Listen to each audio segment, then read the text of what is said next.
Let's call to order this Shelton Metropolitan Park District meeting. Donna, will you do a roll call, please?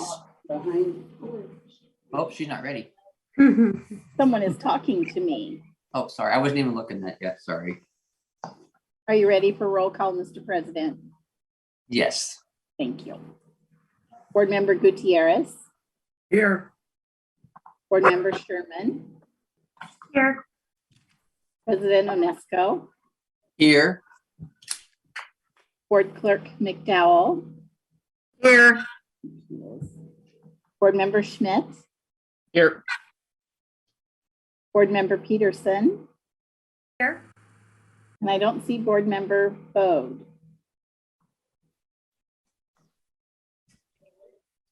So everyone's present except Board Member Bode.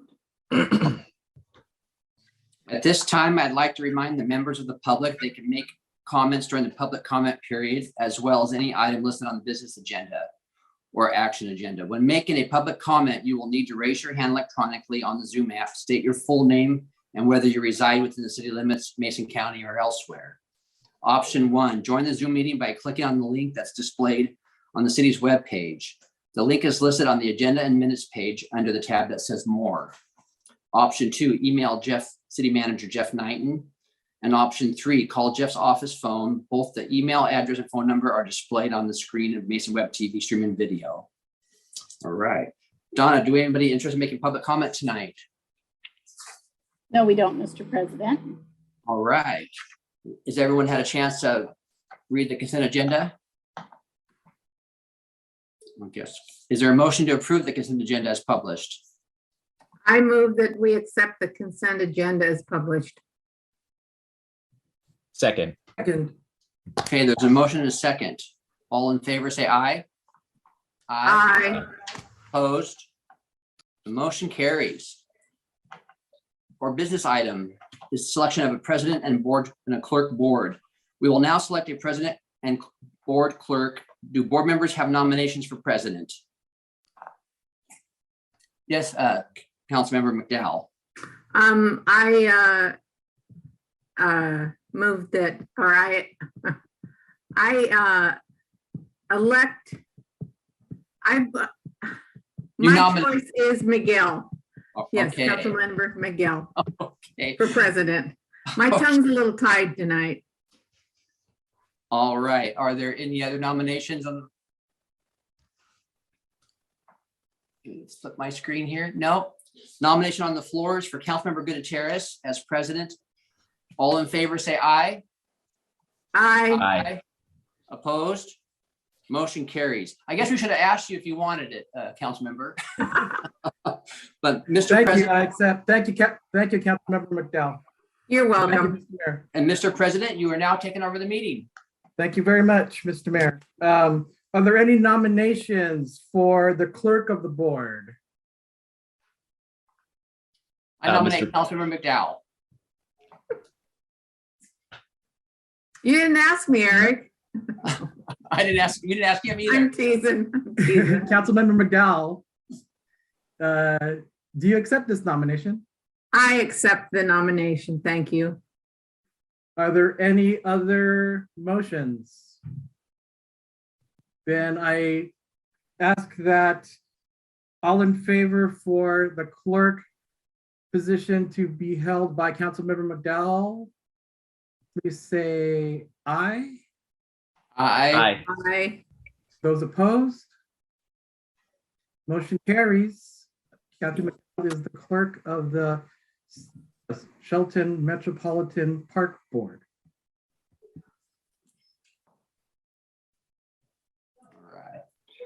All right. Let's see. No, since there are no items on the action. You muted. Since there are no items on the action agenda, we can move on to the administration report, and that will be presented by Community Development Director Mark Ziegler about Eagle Point. Thank you, Mr. President. I'm going to share my screen here and give you an update on the master plan for Eagle Point Park that was completed late last year, right at the turn of 2022. So this is about 12 acres of property, 8 acres of uplands, 4 acres of tidelands that were acquired by the city of Shelton in 2016 as part of the West Oakland Bay Restoration Project. You'll see on the slide, the area indicated with the red outline is the property in question. It is immediately adjacent to the city's wastewater treatment plant out Fairmont Road. This has actually been a project that has been on the capital improvement program for Parks and Recreation for quite some time. And we went through a process to acquire this property back in the early 2000s and actually received a Recreation Conservation Office grant to acquire the property. And then the then property owner decided to go a different direction. So we're pleased to acquire the property in 2016 for recreational purposes. This is an aerial and topographical map that shows the properties of Eagle Point, which is just on the right side of this line. You see my cursor is the dotted line is the property line. Eagle Point's to the right, and treatment plant property is to the left or west of the property. So we engaged with landscape architect firm Robert W. Droll in 2021 to perform a master plan, preliminary plans, design plans that would potentially lead to grant application with Recreation Conservation Office and further construction plans. And so that's represented on the screen now. This shows a parking area, as my cursor shows here. Just above the parking area is the existing parking lot for the wastewater treatment plant, for those that have been on site there. And then it takes advantage of really an informal trail that parallels the fence line from the treatment plant heading north into what is Eagle Point proper, where the dotted line is here vertically, and out to the near shore and a terminus there. So the intent, this would be a gravel trail. There are a number of retaining walls that would have to be built, particularly along the upland side of the parking area and the beginning part of the trail here. We worked significantly with the sewer department and public works in order to find the best opportunity to provide access to this park. As I'll go back one slide, as this area near Fairmont Road and Walker Park Road, where it turns into Walker Park Road, is a significant wetland. And so the ability to provide parking in there, as well as the deed restrictions with the Recreation Conservation Office, really prohibited the ability to provide parking in that area. So happy to work with Public Works Department and provide opportunities for parking on the lower portion here that is used for an access road to the lower operations of the treatment plant. So that maintenance road would be maintained. There'd be a gate here where my cursor is. So maintenance operations could continue throughout the treatment plant, the lower portion of that property. I'll show some slides of the existing conditions on site. This is that maintenance road as we see it now, where the parking would be installed eventually. A little closer view of the gate, access to the treatment plant lower property, and the trail is just off the corner of the fence line here. This shows the view of the trail adjacent to the fence line. And then further out past the fence line where the trail would terminate to the near shore, so folks could get out to the near shore, experience what we have out there to offer, and then perhaps get on the shoreline. See this area. We originally talked about non-motorized launches, some improved facility that somebody could launch a kayak or a canoe. And it really, two things came into play. The shallowness, the mud flats, if you will, of the area don't provide access at all tides. And then the restrictions that RCO put on constructing any permanent facilities within that area. So it would basically, somebody could still do that. It just wouldn't be an improved launch. They'd have to time the tides to get in this area or traverse down the beach to an area that is more accessible to Hammersley Inlet. This is a view from the point of Eagle Point from the beach looking north. You can see the Shelton Marina across Oakland Bay. And these are some views up above the slopes where some primitive trails would be located. There's lots of game trails and existing trails that could easily be designated for hiking and walking throughout that area. This is a view from the top of the slope up above on Eagle Point. One of the reasons why this project was budgeted and rose up to the top of the CIP is our Parks, Recreation, Open Space, and Trails plan. And trails are #1 category and #1 need that's been expressed by our community. So that's why we've, as well as water access, I would be remiss to point out that water access is at the top of the list as well. So that's why this project was put at the top of the list. We had some, my share screen there. We also had a budget performed for this project, and that came in at just about $1.2 million in 2023 funds. We planned out a couple years for the next grant cycle with RCO for water access or their trails category. So at this point, we are not proposing to pursue those grant funds because we don't have the matching funds available.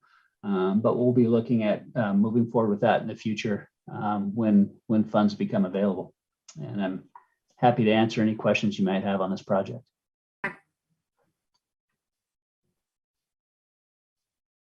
Councilmember McDowell? I have a question. Mark, where is the railroad tracks on this, in this prop? Can you tell me where the railroad tracks run? They're on the other side of Fairmont. They're not on that property. Okay, all right. Yeah, I they had cross some over. people, I had some people kind of concerned about the railroad tracks down there and, you know, being alongside a park and trails and stuff. And so I said, I'm not exactly sure where it is, but I'll ask Mark. So thank you very much. Absolutely. Any other questions for Director Ziegler? Thank you, Director Ziegler. Thank you. Next item of business is the announcement of the next meeting of, anything, I just have a comment, sorry, comment for, for everybody. I attended for the first time the advisory boards, the Park Advisory Board meeting last night, and I've wanted to do it for 2 years, but unfortunately COVID has restricted us from that. And I want to tell you that board led by Mark put a lot of effort, talk, discussion into what they bring to us. And I think that's a really good board. And thank you, Mark, for leading that. 2 hours last night. So, but it was a great meeting and they really think about things. So it was a good meeting.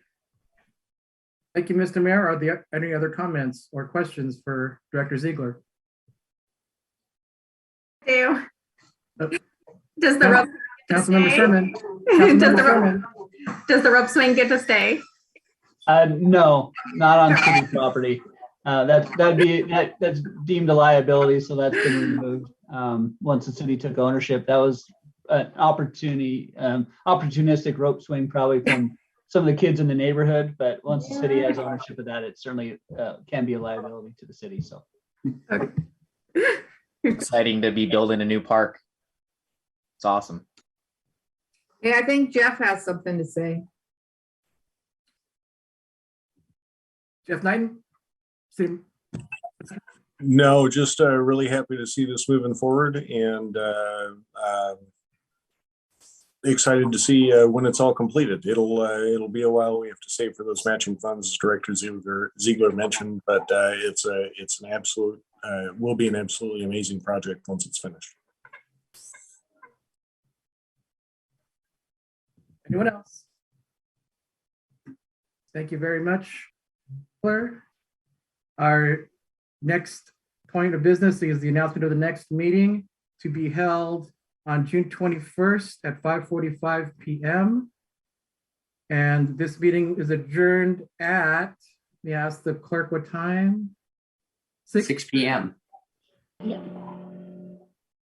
Thank you very much. And I pass this meeting back over to Mayor Nisco. All right. The council Recording meeting. in progress. Sorry. The council meeting of March 15th, 2022 is called to order. Councilmember McDowell, would you like to do the Pledge of Allegiance? Yes, I will. And everyone else mute their mics. I pledge of allegiance to the flag of the United States of America and to the republic for which it stands, one nation under God, indivisible, with liberty and justice for all. Perfect.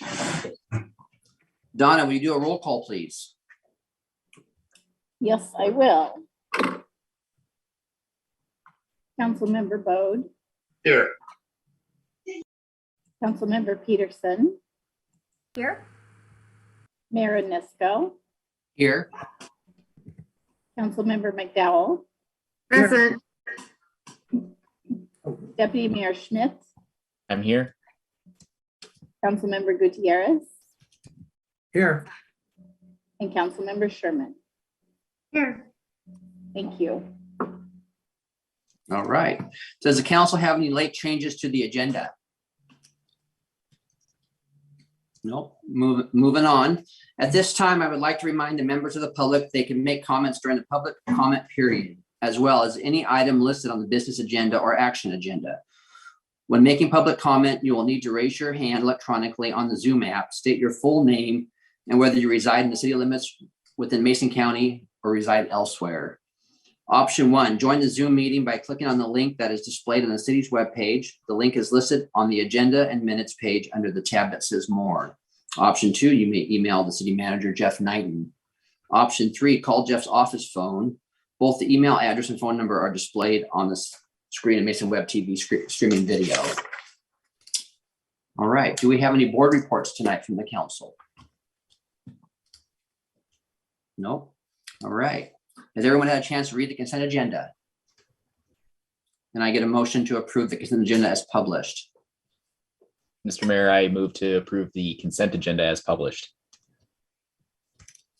I second it. All right, there's a motion and a second to approve the consent agenda as published. All in favor, say aye. Aye. Opposed? Motion carries. Okay. Cheryl Haywood, Executive Director of Timberland Regional Library, is here to give us an update on the library. Good evening. Can you hear me? Yes. Mhm. Awesome. Good evening, Mayor Nisco and council members. Thank you for this opportunity to share with you Timberland Regional Library's 2021 State of the Library and several 2022 initiatives. Before I begin, I want to mention that your trustee for Mason County is Dr. Ken Sebi, who serves on the Timberland Regional Library Board of Trustees. Erin Stumpf is your Shelton Library Manager, and she joins us tonight as well. You should have received the 2021 annual report for the 5 counties. That's Mason, Lewis, Thurston, Grays Harbor, and Pacific counties, and a separate report with a focus on Mason County. I encourage you to take a look at the longer report outlining additional programs and services, stories, and patron feedback during 2021. The longer report is available at trl.org as well. So throughout 2021, Timberland continued to innovate and adapt to changing needs just like everybody else had to. Staff demonstrated their nimbleness and adaptability to changing circumstances. And I want to take this opportunity right now to thank staff across our 7,000 square miles for their continued resilience, collaboration, and can-do-itness. Throughout 2021, our libraries continue to be anchor institutions playing an essential role in the communities we serve. So here are the 2021 highlights based on Timberland's 2020 to 2024 strategic direction, which focuses on local communities and increasing the library's presence in underserved communities, partnering with agencies to support diverse communities, and empowering children birth to 5, clarifying what they need and how to provide for those needs. So in terms of 2021 in Shelton, we worked very collaboratively with Mark Ziegler and his staff, Luke, and we had, with a gift donation, Timberland and the city of Shelton worked together to refresh the restrooms at the Shelton Timberland Library. I'll be talking more about the refresh that's going on right now in a few moments. Across the district in 2021, including now all the libraries, Wi-Fi was upgraded at all the libraries and at our service center. We reclassified 13,000 picture books into 14 general themes, and we call this the Picture Book City Project, so that toddlers and preschoolers and their caregivers can find new reading adventures more easily. We purchased 3 new different types of formats, one to circulate for people to check out. One is called Vox Books, that's VOX, books for children. These are talking picture books in English and in Spanish. There's no need for a computer, no tablet, nor phone. The second type of item we purchased last year for circulation are preloaded audiobooks for all ages. These are called playaways. And then we also purchased something called Playaway Launchpads, which have loaded content focusing on STEM and reading for birth to 5. So these are all new formats. You can check them out at your local library. And this is all in addition to the ongoing baby and toddler and family and bilingual story times that are available on Timberland's YouTube station. All conducted by the staff, all produced by the staff. We added a lot of different online resources last year, too many to mention right now, but I do want to point out 2 of them. One of them is called ABC Mouse. This is an early learning online resource for ages 2 through 8 for reading, math, and science. We have been providing in-library access for a number of years, and now we're able to provide it from home access as well for the next 2 years. We also subscribe to another online resource called Press Reader, and this is where you have access to 7,000 world newspapers and magazines, including content from over 120 countries in 60 different languages. Last summer, we opened up our 28th library, the West Olympia Timberland Library at Capitol Mall in West Olympia. This is with a 2-year lease. We call this a demonstration Lucky Day library because we're demonstrating to the public the need for it, but also that the Lucky Day part of it is that it's all best-selling popular titles in different, for all ages and different formats. And on February 18 of this year, we opened up the Hawks Prairie Timberland Library, another Lucky Day demonstration library with a 3-year lease. We also, during the pandemic, installed Timberland Regional Library story trails throughout the 5 counties. And we did this in partnership with cities and counties and US Forest Service and ports and hospitals and all kinds of partners. These walking trails are a fun and engaging way for families to combine a love of nature and a love of reading. And so, you know, with the parks that you have in Shelton, it would be very great to work. Erin, I'm sure would love to work with you on that kind of a project. And then all of our libraries continued as connection sites in the WorkSource system across the 5-county region. I am appointed by the county commissioners in the 5 counties. I am serving right now my second 3-year term on the Pack Mountain Board. And I lead the One Stop Committee as a board member that oversees WorkSource in the 5-county region. Okay, so here are some numbers for 2021. In Shelton, we have 22,178 active library card users in 2021. They checked out 110,225 physical items and 82,441 downloadable items from our platform called Overdrive. Overdrive is where you can get an app called Libby after the original owner's daughter, and you can download ebooks and audiobooks and e-magazines as well. Okay, now for some 2022 initiatives. We have new open hours that began January 1st of this year. And when Shelton reopens on April 4th, the new hours in Shelton, we were able to add 5 more for consistency's sake. It is now 9 to 6, Monday through Saturday, which is great, Erin. Thank you very much. Okay, the Shelton refresh, what we call the Shelton Timberland Library refresh. We think it's the first in 20 or 25 years, and Mark might have a better date on that than I do. I want to acknowledge and say thank you to the great partnership between the city of Shelton and Timberland. It's been great working with Mark on the refresh itself. Want to thank Mark and Luke as well. Erin speaks very highly of Luke. And we also want to thank our operations staff and our lead, Matt Sneed, for his leadership, because it's just been a really great partnership with Shelton staff. It has also been great working with the Civic Center and the YMCA, allowing Shelton library staff to do our pop-up libraries during this refresh. As to the refresh itself, this is very new for us. It only began like the fall of 2020. City-owned buildings are typically the city of Shelton. The annexation agreement is where we provide the service, you provide the building, you maintain the upkeep and the maintenance and so on. Well, we worked with our board and we worked it through, and they allowed us to do these special projects as long as there was enough funding in our building fund, which is a special purpose fund. And so for this Shelton refresh, which includes new paint, new flooring, which is carpet and LVP, new furniture, new layout, obviously, as you know, closed for 3 months. And as I said, opening April 4th, we have set aside $200,000 plus our staff time to do this project during the 3 months. There will be a grand opening sometime mid-May. You will be receiving invitations, and I hope to be able to see you in person. I want to end by sharing a quote that paints the picture of what Timberland has provided to people, especially in the past 2 years. A library in the middle of a community is a cross between an emergency exit, a life raft, and a festival. They are cathedrals of the mind, hospitals of the soul, theme parks of the imagination. On a cold, rainy island, they are the only sheltered public spaces where you are not a consumer, but a citizen instead. Thank you for your time and this opportunity. Thank you, Cheryl. Does anyone have any questions for Cheryl? Just a comment. And thankful for the Timberland board for supporting the remodel.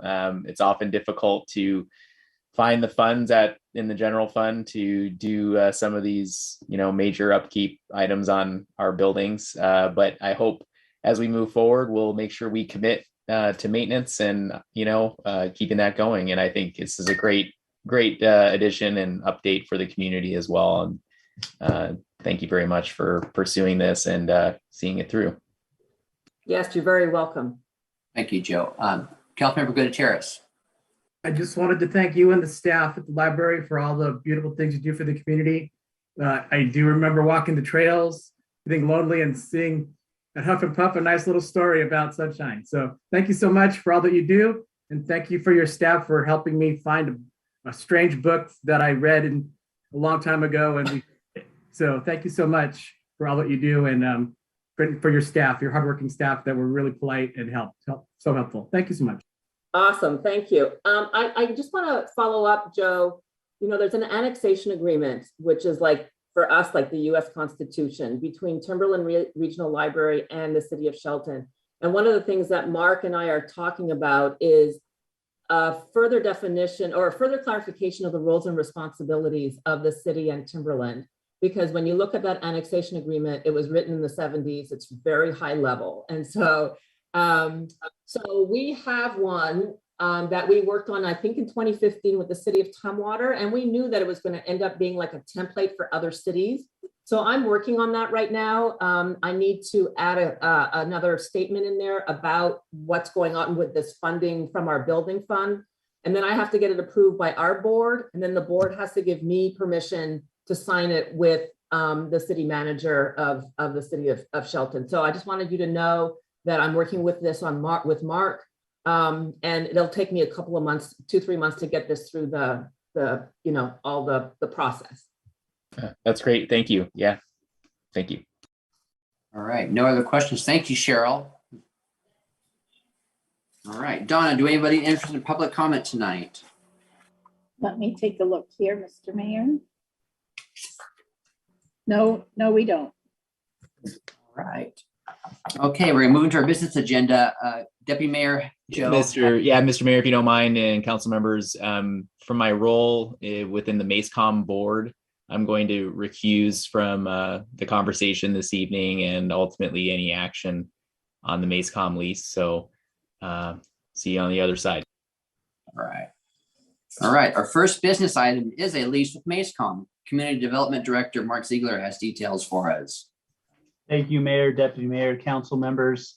As you mentioned, I'm bringing to you tonight a new lease with MACECOM for just over 2,400 square feet of space here in the Shelton Civic Center that houses MACECOM's operations. This lease originated in 2009 and has a renewal period of every 3 years. And so we, at the end of 2021, we met the end of that 3-year term. And so this has been just edited a little bit to meet both entities' needs, and bringing to you tonight that version for your consideration on the action agenda for April 5th. Just a couple highlights about the rent. It's got a base rent per month with a 3% annual escalation, and then rates for other services like janitorial services, maintenance and operations, exercising generators that are critical to 24-hour operations that MACECOM provides. So that is as an attachment to the lease, and further identifies the custodial services and other operations the city provides for them in that space.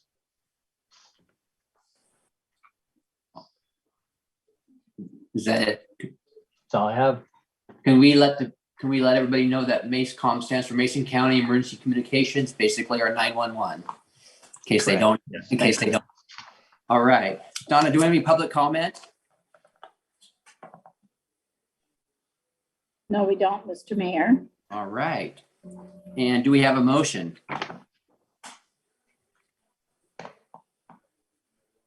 I move to place the MACECOM facilities lease on the April 5th, 2022 City Council action agenda. I will second. All right, do we have any comments or questions for Director Ziegler or staff? No? We have a motion and a second to place the MACECOM facility lease on the April 5th, 2022 City Council action agenda. All in favor, say aye. Aye. Opposed? The motion carries. We have another item from Director Ziegler, a resolution acknowledging receipt of petition for annexation. Or first in how many years? Boy, well, Mr. Mayor, technically, if we may, can we just wait one moment for council member Oh, yes, I'm sorry. Shelton rejoin us? Yeah, Mr. Mayor, I just texted Councilmember Schmidt and let him know that that item was completed and he can come back. I'm here. You got 2 texts because I did it too. Okay. So do we have any public comment, Donna? Any Oh, wait a public minute. comment? Wait a minute. Sorry, back up. How about the presentation? terrific. Thank you, Mayor. So yes, this is the first annexation we've had of substance, or proposed annexation, I would say. We did annex the part of the Eagle Point property, as well as some of Oakland Bay and the marina a few years ago to consolidate some property lines there. So tonight before you is a resolution for consideration of a petition for annexation. So this isn't the actual petition for annexation. This is just the as you remember, the city attorney's presentation a couple weeks ago describing the process or the several processes for annexation. This is one in which a 60% petition, which is 6% of the assessed value of the proposed annexation area, would come to the city. So the first consideration of the city is whether to even consider that petition for annexation. So that's what we're doing tonight by presenting this resolution. And the resolution outlines the 2 property owners, 4 total parcels, just under 280 acres, 279.09 acres, just east of Olympic College. And I will share a screen to show you a graphic.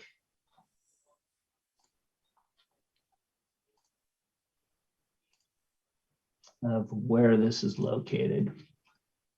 So the red outline shows the 4 different parcels. Olympic College is located where my cursor is. Alpine Way and North 13th, which turns into Brockdale, is my cursor north-south here.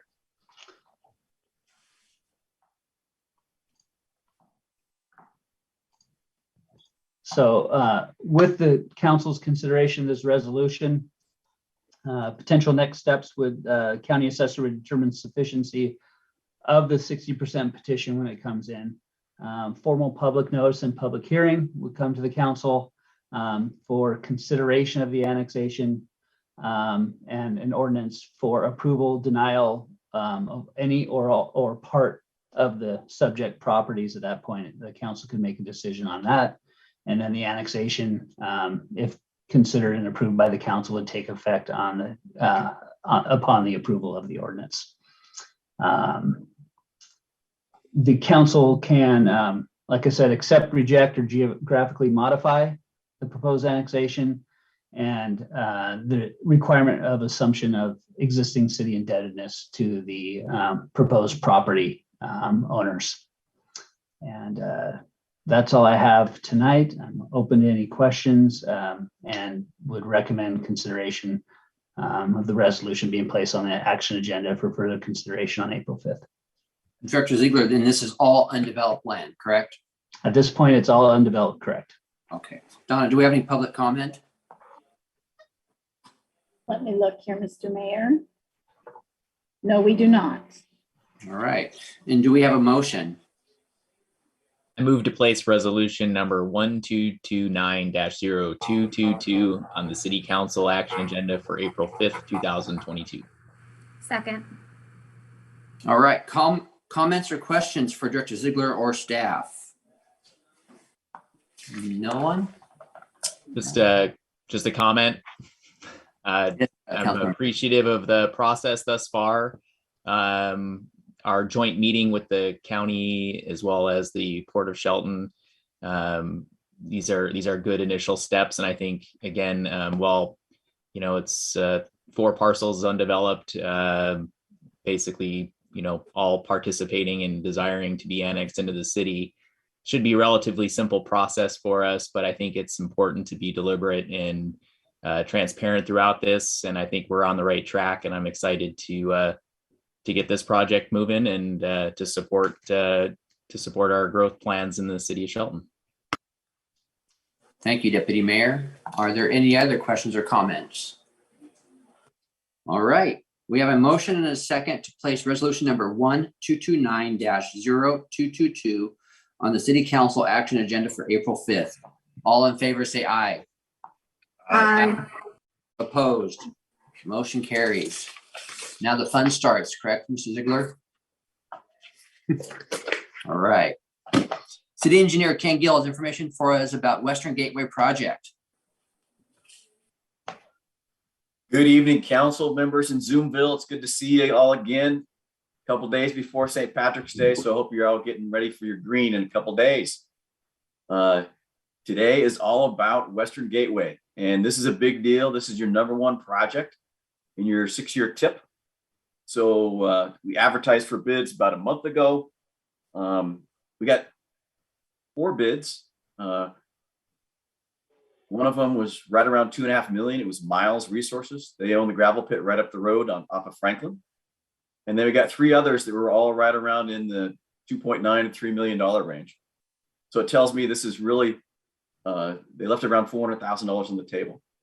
So this is your public process. You get Don and Brooke to thank for that at work. So the bid tabulation prepared by Don Miller, who's here tonight, is attached. It's the big page thing with all the numbers on it. And there's 3 schedules on it. And the reason why it's important there's 3 schedules on it is because they're different items that are constructed as part of the job. One is the sidewalk, one is the asphalt, and one is the water main. And Shelton got excellent bids on the overlay for the paving. We got great bids on the sidewalk, but the water main was a little high. And it was above what our bids, what we estimated way back when we were budgeting for this about a year ago. So basically what the bids told us is that inflation has ate up our reserves that we had talked about. And I don't think it's news. Everything costs more. Gas is almost $5 a gallon now. And that's disappointing, but it's especially hard on our public works process. This project is funded by several partners. One of them, the biggest one that's been around since the initiation, is the Transportation Improvement Board. Shelton's blessed that we have Amy Asher. She's the general manager. MTA, she's one of the board members. So we're able to connect in with her and get feedback from her. But TIB allows you to check in at advertisement and also an award. And at each check-in point, you actually get to ask for some funds. And when we checked in at award, that's basically getting their permission to come bring it to you folks to award it. The price that we got for asphalt was so good that we were in danger of having to give some money back. So we've since heard back from TIB. They've restored that funding. They didn't give us an additional ask. We asked for an initial ask. It would have been some more icing. We didn't get it. So those funds are in flux that are listed in your budget financials. It's the first couple sentences. To make this project move forward with the budget that you have right now, looking ahead to the future, we'll have to do a supplement. And you'll need to supplement it kind of from 3 different funds. One is your water fund, one is your storm fund, and one is your streets funds. And you kind of, Jay and I have been walking a step with monetary and finance to make sure that in the water and in the storm fund, we stay within your operating reserves. We're not dropping below those set amounts that you're required to have by your budget. The bit of good news in the streets, the deficiency in the street funds gets made up by savings from the Park Street overlay. If you recall back from the Park Street overlay, we didn't have to put down so much asphalt because it was thicker there. We thought we were going to have to grind down all the way to the base. And lo and behold, we did not have to do that, despite how bad it looked when we first started. So with that, I move that we recommend this motion and place it on your April 5th action agenda. After you do your motion, I'm here to answer any questions about it. I'm excited about it. And also Don Miller is here to ask any question. He's the engineer of record. Thank you, Ken. Do we have a motion? I move to place resolution number 1230-0222 on the April 5th, 2022 action agenda for further consideration. Second. All right. Do we have any questions or comments? Excuse me, Mr. Mayor. Yes. Oh, public comment. I'm sorry. Yes, Any even public though I don't think we have any, but I need to check. There is no public comment, Mr. Mayor. All right.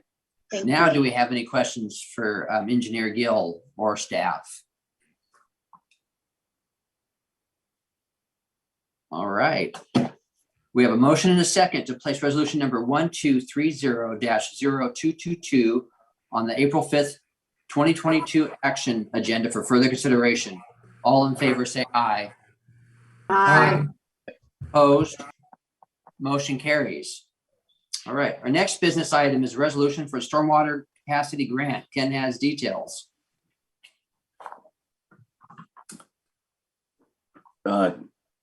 Council, this is all about supporting our efforts for our phase 2 NPDES permit.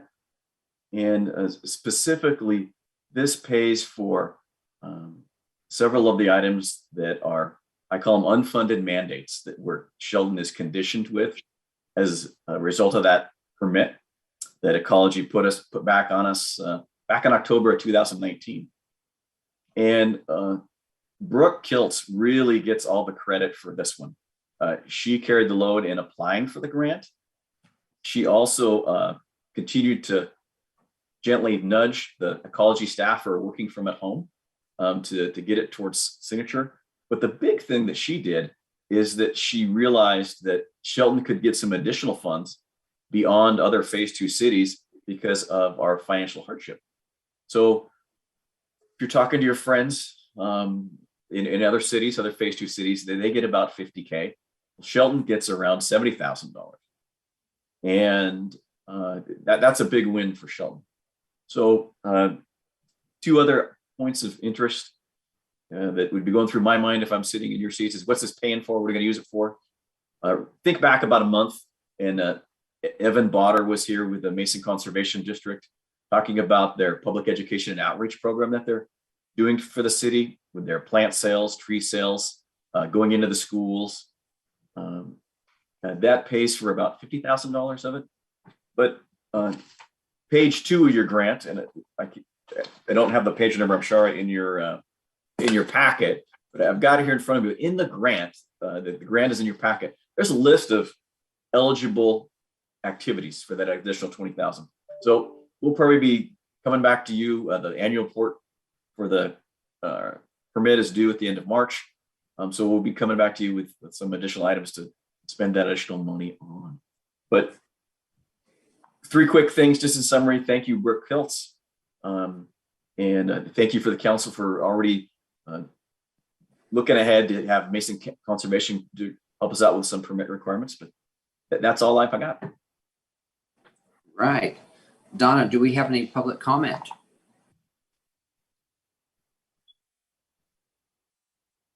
No, we don't, Mr. Mayor. Donna, can you read the resolution 1232-0322, space 21-23? Yes, resolution number 1232-0322. A resolution of the city of Shelton, Washington, accepting a stormwater capacity grant from the Department of Ecology and authorizing the city manager to sign the funding agreement and other related documents as needed. All right. And do we have a motion? I move to adopt resolution number 1232-0322 as presented. Second. All right. Do we have any questions or comments for Engineer Gill or staff? Okay, thank you, Ken, and thank you, Brooke. Thank you. Yeah. All right. We have a motion and a second to adopt resolution number 1232-0322 as presented. All in favor, say aye. Aye. Aye. Opposed? Motion carries. Our last item of business is also from Ken. It's the Ken show tonight. So this is associated with the Western Gateway project. So first I want to give Brooke Kiltz a big thank you. She's a much better writer than I am capturing the history of the project. So this briefing right here has the entire history of Western Gateway project in every detail that I could never remember. So a big kudos to her, but it basically goes through how this project started. It started way back in 2018. And it started with the downtown visioning effort and working through that. So the the reason why we're here tonight on this is to keep Gray and Osborne through the end of the project for construction management services. And the reason why we need to do that is basically is because with the funding from the Transportation Improvement Board, that's state funding, and also for the ARPA funding, that's federal funds, there comes strings. You need to do things like interview the operators to make sure they're getting paid the correct prevailing wage. You've got to keep track of quantity. There's special testing requirements. So Shelton is blessed to have these grant funds, but also there's strings that come with it. And your engineering staff needs to be able to stretch to honor those requirements so that we pass a clean audit, so that I'm always feeling comfortable and you're never going to give a dime back through an audit. But also the other reason why I like to keep the engineer of record through the construction is because they know the design better than someone new, and they can quickly respond to questions from contractors as changes come up, because all we've got right now is what's on paper. And when you start digging into the ground, things can change.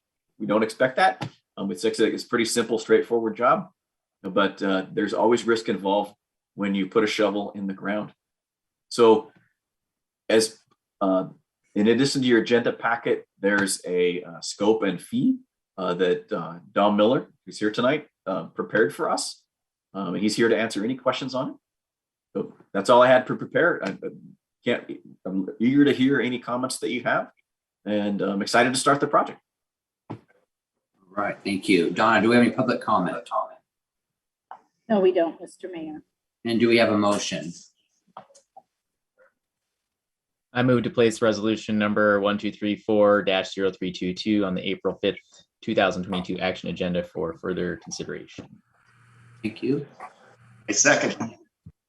Okay. Comments, questions for Ken or staff? Deputy Mayor Schmidt. Just a comment, fully support this. I think it's a good call for the reasons Ken stated, especially when we get to turn and dirt. It's going to be good to have the institutional knowledge there from the project. It's a good call. Thank you. All right. Anyone else? Okay, we have a motion and a second to place resolution number 1234-0322 on the April 5th, 2022 action agenda for further consideration. All in favor, say aye. Aye. Aye. Opposed? Motion carries. There are no action items tonight. Jeff, would you like to give us your city manager report? Thank you very much, Mr. Mayor, Deputy Mayor, members of the council. A couple things I wanted to mention tonight.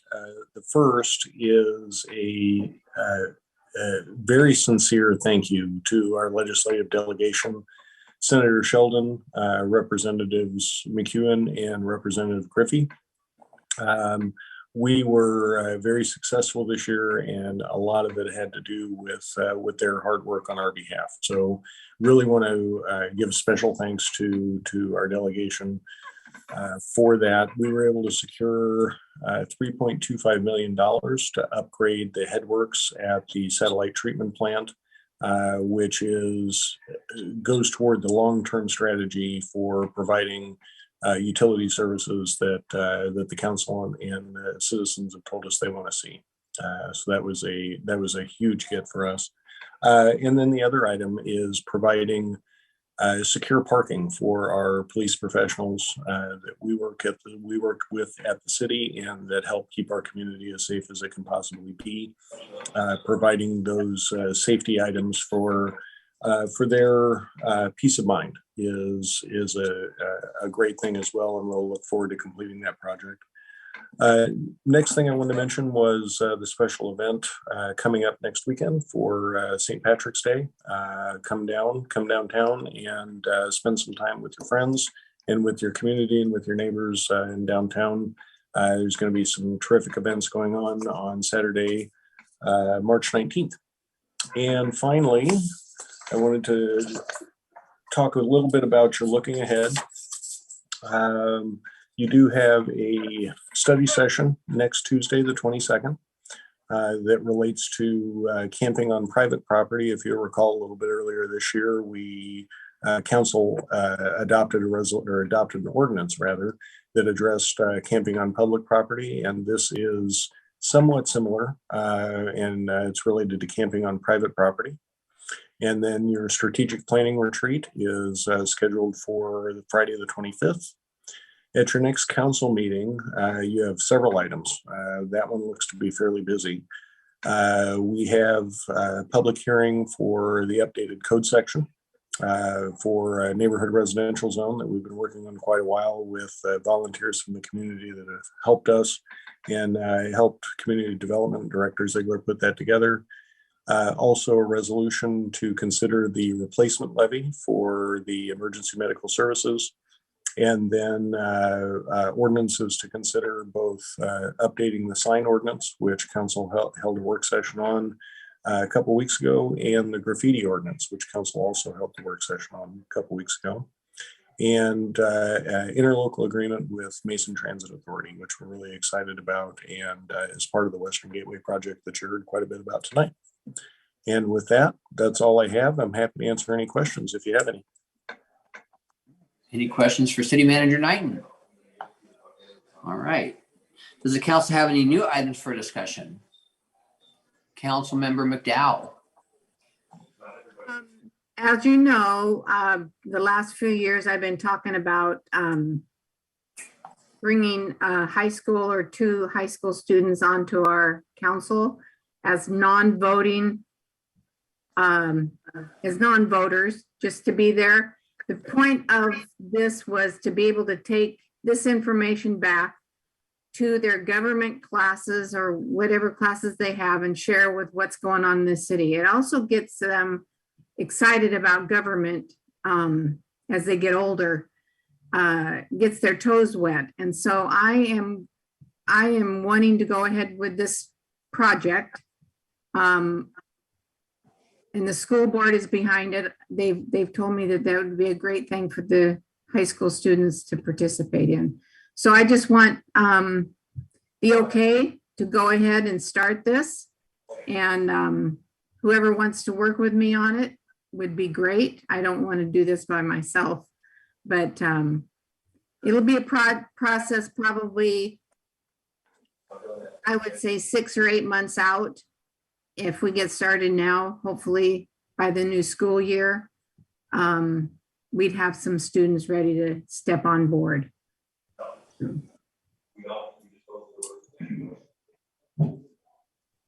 Councilmember Gutierrez. I wanted to express my support for this project. And Kathy, let's talk about ways in which I can be of service. Okay, I'll get hold of you. Councilmember Peterson. It seems to me that this needs to be a larger conversation than tacked on at the end of a regular meeting. So perhaps this is something we could discuss at a future study session or even at the retreat, because it is something we've discussed before, and I think it warrants a more robust conversation. Well, I think so. Thank you. Let's see if we get a consensus here. If we want to move forward with this, I support it as well. And does anybody else have any support? You want to move this forward? Have staff. Great. All right. So we have, and Councilmember Bode. I agree with Deidre. I support it, but I would like to get deeper on it. Okay, we have a majority that says to move forward. So I would suggest that we have staff look into how to make this happen. Yeah, thanks, Mr. Mayor. We have several study sessions available in April and in early May, and we can certainly schedule this topic for one of those study sessions. Thank you. That would be great. All right. So any more items for discussion? Any more new items? Okay, our next meeting is April 5th, 2022 at 6 p.m. Our next council meeting, I'm sorry, I got lost. Our next council meeting will be April 5th at 6 p.m. We also have a study session March 22nd at 6 p.m. This meeting is adjourned at 6:44 p.m.